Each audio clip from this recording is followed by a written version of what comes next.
ओम नमो भगवते वासुदेवाय। मित्रों, मैं डॉक्टर टी पी त्रिपाठी, वास्तु ज्योतिषाचार्य, मछली शहर, जौनपुर, 15 इस केंद्र में आपका स्वागत करता हूँ। बहुत सारे मेरे पास कुंडली मिलान के लिए आते हैं जिसमें नाड़ी दोष होता है और विवाह को रुकवाया जाता है, लेकिन हमको इसमें सहायक बनना है, अवरोधक नहीं बनना है। विवाह में मुझको सहायक बनना, अवरोधक नहीं बनना है, हर ज्योतिषियों को, हर आदमी को। तो इसलिए नाड़ी दोष के परिहार भी हैं। आज मैं उस पर आपको चर्चा करूंगा। हमारे हिंदू संस्कार में विवाह में 16 संस्कारों में सबसे महत्वपूर्ण संस्कार माना जाता है शादी के पूर्व पर कन्या और जन्म और उसके नाम के अनुसार गुण मिलान किए जाते हैं। ज्योतिष शास्त्र में 36 गुण मिलते हैं, जिसमें कम से कम 18 से ऊपर गुण मिलने चाहिए। नाड़ी दोष नहीं होना चाहिए। आज मैं नाड़ी दोष परिहार पर आपको, क्योंकि नाड़ी दोष होता है तो बड़ी विपत्ति का सामना करना पड़ता है, दंपति को रोगों का सामना करना पड़ता है, आगे आने वाली संतान के लिए बहुत मुश्किल होती है, क्योंकि ये इंडोक्रीन ग्लैंड है जो सेक्स हार्मोन बनाती है, और जो कॉमन सेक्स हार्मोन्स रहेंगे तो वो ये दिक्कत का सामना करना पड़ेगा। अगर नाड़ी दोष है, एक ही नाड़ी है, तो उसका परिहार आप नोट कर लीजिए। अगर लड़का लड़की दोनों का जन्म एक ही नक्षत्र में है, अलग अलग चरणों में हुआ, तो नाड़ी दोष नहीं माना जाता। दूसरा पॉइंट, अगर दोनों की जन्म राशि एक हो और नक्षत्र अलग अलग हो, तो नाड़ी दोष नहीं माना जाता। तीसरी बात, दोनों का जन्म नक्षत्र एक हो और जन्म राशियां अलग अलग हों, तो नाड़ी दोष खत्म हो जाता है। मैं फिर आपको ये पॉइंट बता देता हूँ, महत्वपूर्ण है लड़की लड़के के विवाह में। अगर लड़का लड़की दोनों का जन्म एक ही नक्षत्र में हो, अलग अलग चरणों में हुआ हो, तो नाड़ी दोष नहीं माना जाता।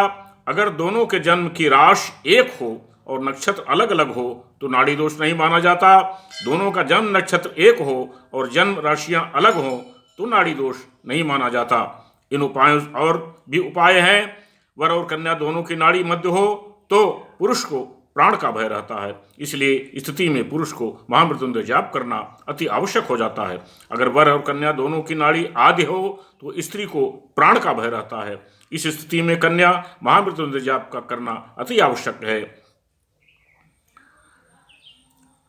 नाड़ी दोष का प्रभाव कम करने के लिए किसी ब्राह्मण को गोदान का स्वर्ण दान करना चाहिए। इसके अलावा सालगिरह पर अपने वजन के बराबर अन्नदान करना चाहिए। साथ ही ब्राह्मणों को भोजन और वस्त्र दान आदि करना चाहिए। इन सब चीज़ों के करने से नाड़ी दोष का प्रभाव बहुत कम हो जाता है।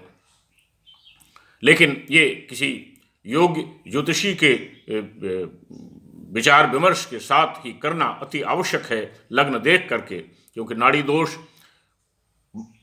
दक्षिण अफ्रीका में और देशों में जो भारत के यहाँ से लोग गए, वो अपने गोत्र में शादी करने लगे। उनके बाद उनके संतानों को इतनी भयंकर बीमारियां होने लगी कि उस देश को ये अध्यादेश जारी करना पड़ा कि आप अपने गोत्र में विवाह न करें।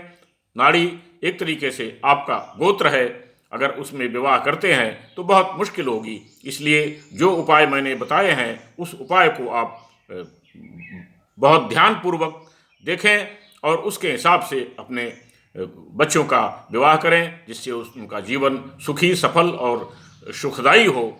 आप भी सुखी रहें, नहीं तो बहुत परेशानी आपको होगी, जीवन भर पछताना पड़ेगा। इसके लिए आप ऐसा न करें और पूरा देख करके नाड़ी का विशेष रूप से इसका करें।